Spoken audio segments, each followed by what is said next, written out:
ఈ నెల 30వ తేదీ నుండి ఫిబ్రవరి నెల 28వ తేదీ వరకు కాకినాడ రూరల్ మండలం సర్పవరం గ్రామంలో వేంచేసి ఉన్న శ్రీ రాజలక్ష్మి సమేత భావనారాయణ స్వామివారి ఆలయంలో నెల రోజుల పాటు మాఘమాస తిరునాళ్ల నిర్వహణకు అవసరమైన అన్ని ఏర్పాట్లు చేస్తున్నామని ఆలయ కార్యనిర్వహణాధికారి మాచిరాజు లక్ష్మీనారాయణ తెలిపారు. ఆలయ ప్రాంగణంలో ఏర్పాటు చేసిన మీడియా సమావేశంలో ఆయన మాట్లాడారు. మాఘమాస తిరునాళ్లకు సుదూర ప్రాంతాల నుండి భక్తులు వచ్చి మొక్కులు చెల్లించుకుంటారని అన్నారు. తిరునాళ్లకు వచ్చే భక్తులకు ఎటువంటి ఇబ్బందులు కలగకుండా అన్ని ఏర్పాట్లు చేస్తున్నామని, క్యూ లైన్ లో ఉన్న భక్తులకు మంచినీళ్లు, చిన్నపిల్లలకు పాలు, బిస్కెట్లు ఏర్పాటు చేస్తున్నట్లు ఈవో తెలిపారు. రేపు కమిషనర్ వారి ఉత్తర్వులు రాబోతున్నాయి. ఈ కార్యక్రమంలో ఈ నెల రోజులు వారి ఆధ్వర్యంలో కూడా అన్నప్రసాదం వితరణ కార్యక్రమం నుంచి ప్రతి భక్తుడు ఇచ్చిన ప్రతి రూపాయి బియ్యం కానీ, పప్పు కానీ, కూరగాయలు కానీ, ఏ విధమైన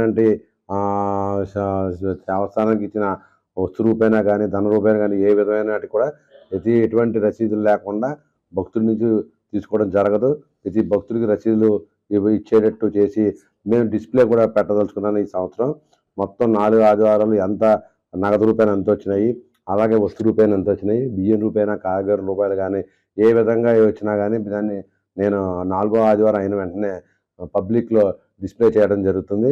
దేవస్థానానికి ఒకవేళ అన్నదానం ఖర్చులు పోని మిగిలిన ఉంటే దాన్ని ఫిక్స్డ్ డిపాజిట్ కింద వేసి 1/4/2025 తేదీ నుంచి నిత్యాన్నదాన కార్యక్రమాన్ని నిర్వహించడానికి నేను ఏర్పాటు చేయడానికి ఇది ఉపయోగపడుతుందని, ఒక ప్లాట్ఫామ్గా ఉపయోగపడుతుందని ఆలోచించుతున్నాను.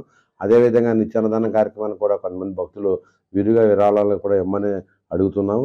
అలాగే ఇక్కడ ఈ సర్పవరం గ్రామంలో ఎక్కువ ఇండస్ట్రియల్ అసోసియేషన్ ఉండడం వల్ల, రియల్ ఎస్టేట్ వ్యక్తులు ఉండడం వల్ల వారి నుండి కూడా సహాయ సహకారాలు కోరుతున్నాం.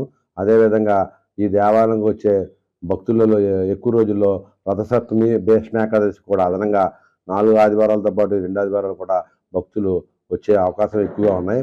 వారందరికీ పోలీస్ బందోబస్తు తోటి సరైన సక్రమంగా ప్రతి ఒక్కడికి భక్తుడికి దర్శనం బాగా జరిగేటట్టు, భక్తుడు బయటికి వెళ్ళేటప్పుడు సంతృప్తికరంగా వెళ్ళి దేవాదాయ శాఖ కానీ, మా డిపార్ట్మెంట్ అధికారులు కానీ మంచి పేరు వచ్చేటట్టు నేను కృషి